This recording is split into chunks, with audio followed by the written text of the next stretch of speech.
desires and fears. One of the key concepts in Freud's theory of dreams is symbolism.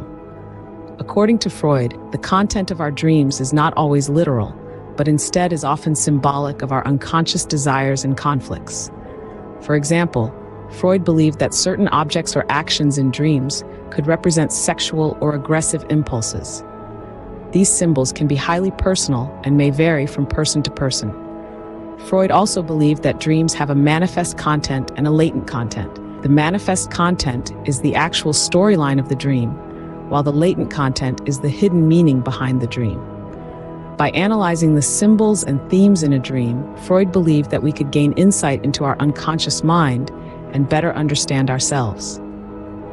However, it is important to note that Freud's theories on dreams have been highly debated and criticized by many psychologists and researchers.